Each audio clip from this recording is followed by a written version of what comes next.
the people of the United States. Everyone recognizes this as the Constitution of the United States of America, the supreme law, the democratic monarchy that symbolizes our national unity and commitment as one nation. Amendment 14, Section 1. All persons born or naturalized in the United States and subject to the jurisdiction thereof are citizens of the United States and of the state wherein they reside. Despite being passed in 1868, this legislation wasn't always embraced. Americans began to believe the Japanese all had destructive intentions after the bombing of Pearl Harbor on December 7, 1941. Just hours after, the FBI arrested 1,291 Japanese community and religious leaders with no evidence.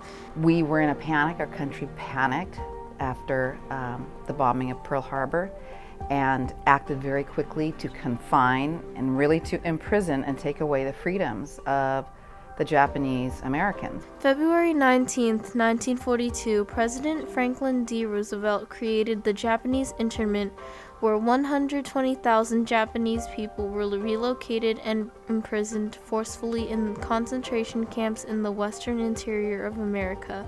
There was enormous outcry to do something about this Japanese problem that we had.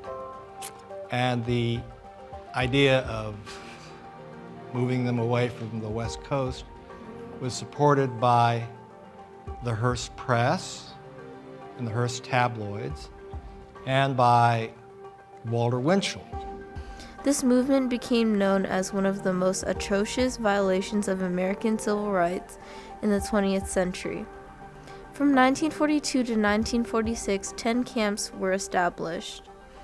The Americans Two Lake and Manzanar in California, Gallia and Poston in Arizona, Topaz in Utah, Heart Mountain in Wyoming, Granada in Colorado, Jerome and Rawer in Arkansas, and Minidoka in Idaho. Anybody who lived in California, the west side of Washington and Oregon all had to leave because we were in a military zone that was controlled by General John DeWitt. And my family had 2 weeks and we had to pack everything. We could only take what we could put in a suitcase. And we had to leave. We were sent to the fairgrounds in Fresno, California. Before being relocated, they had to turn in radios and photographic equipment they owned. At the camps, several families were housed together in barracks with communal eating areas.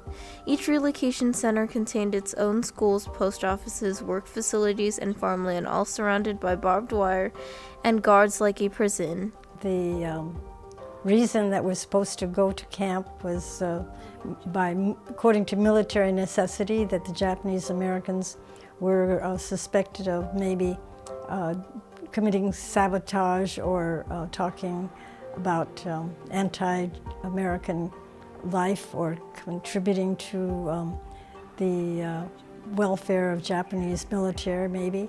Although they were forced to live there, camps offered a variety of jobs including doctors, teachers, laborers, and mechanics. However, people were not allowed to be paid more than an army private.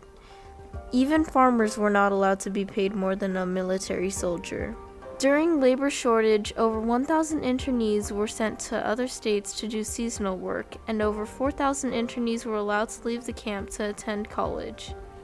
Violence was common in centers where people were killed attempting to escape. After 2.5 years, in 1944, President Roosevelt rescinded the order. He sent an official apology letter along with $20,000 in reparations. And finally, in 1945, the last internment camp was closed and all Japanese people were free to return to their home and ordinary lives. In 1988, the Passage of Civil Liberties Act was passed. It recognized that the Japanese were innocent and that what happened to them was unconstitutional. But what makes us American isn't our flag or where we're born. It's about how we embrace our diversity. Many Americans couldn't see that even though the Japanese committed a barbaric act. People will never stop being racist, but how people react is what the world will see us as and what will be known in history.